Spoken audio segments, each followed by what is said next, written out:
شروع اللہ کا نام لے کر جو بڑا مہربان نہایت رحم والا ہے۔ کاف ہا یا عین صاد، یہ تمہارے پروردگار کی مہربانی کا بیان ہے جو اس نے اپنے بندے زکریا پر کی تھی جب انہوں نے اپنے پروردگار کو دبی آواز سے پکارا اور کہا کہ اے میرے پروردگار، میری ہڈیاں بڑھاپے کے سبب کمزور ہو گئی ہیں اور سر سفید بالوں کی وجہ سے چمکنے لگا ہے، اور اے میرے پروردگار، میں تجھ سے مانگ کر کبھی محروم نہیں رہا، اور میں اپنے بعد اپنے بھائی بندوں سے ڈرتا ہوں، اور میری بیوی بانجھ ہے، پھر بھی مجھے اپنے پاس سے ایک وارث عطا فرما جو میری اور اولاد یعقوب کی میراث کا مالک ہو، اور اے میرے پروردگار، اس کو خوش اخلاق بنائیو۔ فرمایا اے زکریا، ہم تم کو ایک لڑکے کی بشارت دیتے ہیں جس کا نام یحییٰ ہوگا، اس سے پہلے ہم نے اس نام کا کوئی شخص پیدا نہیں کیا۔ انہوں نے کہا کہ پروردگار، میرے ہاں کس طرح لڑکا ہوگا جبکہ میری بیوی بانجھ ہے اور میں بڑھاپے کی اس حالت کو پہنچ گیا کہ سوکھ گیا ہوں؟ حکم ہوا کہ اسی طرح ہوگا۔ تمہارے پروردگار نے فرمایا ہے کہ مجھے یہ آسان ہے، اور میں پہلے تم کو بھی تو پیدا کر چکا ہوں اور تم کچھ چیز نہ تھے۔ کہا کہ پروردگار، میرے لیے کوئی نشانی مقرر فرما۔ فرمایا نشانی یہ ہے کہ تم صحیح و سالم ہوتے ہوئے 3 رات دن لوگوں سے بات نہ کر سکو گے۔ پھر وہ عبادت کے حجرے سے نکل کر اپنی قوم کے پاس آئے تو ان سے اشارے سے کہا کہ صبح و شام تسبیح کرتے رہو۔ فرمایا اے یحییٰ، ہماری کتاب کو مضبوطی سے تھامے رہو، اور ہم نے ان کو لڑکپن ہی میں دانائی عطا فرمائی تھی اور اپنے پاس سے شفقت اور پاکیزگی دی تھی، اور وہ پرہیزگار تھے، اور وہ اپنے ماں باپ کے ساتھ نیکی کرنے والے تھے اور سرکش اور نافرمان نہیں تھے۔ اور جس دن وہ پیدا ہوئے اور جس دن وفات پائیں گے اور جس دن زندہ کر کے اٹھائے جائیں گے ان پر سلام ہے۔ اور کتاب یعنی قرآن میں مریم کا بھی تذکرہ کرو، جب وہ اپنے لوگوں سے الگ ہو کر مکان کے مشرقی حصے میں چلی گئیں، پھر انہوں نے ان کی طرف سے پردہ کر لیا تو ہم نے ان کی طرف اپنا فرشتہ بھیجا، سو وہ ان کے سامنے ایک خوبصورت مرد کی صورت میں آیا۔ مریم بولی کہ اگر تم پرہیزگار ہو تو میں تم سے بچنے کے لیے رحمان کی پناہ لیتی ہوں۔ فرشتے نے کہا کہ میں تو تمہارے پروردگار کا بھیجا ہوا یعنی فرشتہ ہوں، اور اس لیے آیا ہوں کہ تمہیں پاکیزہ لڑکا بخشوں۔ مریم نے کہا کہ میرے ہاں لڑکا کیوں کر ہوگا جبکہ مجھے کسی مرد نے بطور شوہر چھوا تک نہیں اور میں بدکار بھی نہیں ہوں۔ فرشتے نے کہا کہ یوں ہی ہوگا۔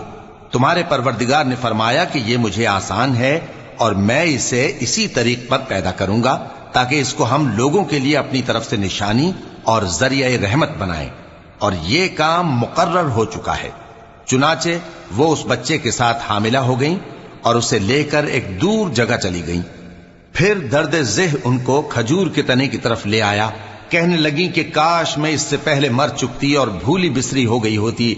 تب ان کے ٹیلے کے نیچے کی جانب سے فرشتے نے ان کو آواز دی کہ غمناک نہ ہو، تمہارے پروردگار نے تمہارے نیچے ایک چشمہ پیدا کر دیا ہے، اور کھجور کے تنے کو پکڑ کر اپنی طرف ہلاؤ، وہ تم پر تازہ عمدہ کھجوریں گرائے گا، تو کھاؤ اور پیو اور آنکھیں ٹھنڈی کرو۔ اگر تم کسی آدمی کو دیکھو تو کہنا کہ میں نے اللہ کے لیے روزے کی منت مانی، تو آج میں کسی آدمی سے ہرگز کلام نہیں کروں گی۔ پھر وہ اس بچے کو اٹھا کر اپنی برادری والوں کے پاس لے آئیں۔ وہ کہنے لگے کہ مریم، یہ تو نے برا کام کیا۔ اے ہارون کی بہن، نہ تو تیرا باپ ہی برا آدمی تھا اور نہ تیری ماں ہی بدکار تھی۔ تو مریم نے اس بچے کی طرف اشارہ کیا۔ وہ بولے کہ ہم اس سے کہ گود کا بچہ ہے کیسے بات کریں؟ بچے نے کہا کہ میں اللہ کا بندہ ہوں، اس نے مجھے کتاب دی ہے اور نبی بنایا ہے، اور میں جہاں ہوں اور جس حال میں ہوں اس نے مجھے صاحب برکت بنایا ہے، اور جب تک زندہ ہوں مجھ کو نماز اور زکوٰۃ کا ارشاد فرمایا ہے، اور مجھے اپنی ماں کے ساتھ نیک سلوک کرنے والا بنایا ہے اور سرکش و بدبخت نہیں بنایا، اور جس دن میں پیدا ہوا اور جس دن مروں گا اور جس دن زندہ کر کے اٹھایا جاؤں گا مجھ پر سلام ہے۔ یہ مریم کے بیٹے عیسیٰ ہیں، اور یہ سچی بات ہے جس میں لوگ شک کرتے ہیں۔ اللہ کو شایع نہیں کہ کسی کو بیٹا بنائے، وہ پاک ہے۔ جب کسی چیز کا ارادہ کرتا ہے تو اس کو یہی کہتا ہے کہ ہو جا، تو وہ ہو جاتی ہے۔ اور بے شک اللہ ہی میرا اور تمہارا پروردگار ہے، تو اسی کی عبادت کرو، یہی سیدھا رستہ ہے۔ پھر اہل کتاب کے فرقوں نے باہم اختلاف کیا، سو جو لوگ کافر ہوئے ہیں ان کو بڑے دن یعنی قیامت کے روز حاضر ہونے سے خرابی ہے۔ وہ جس دن ہمارے سامنے آئیں گے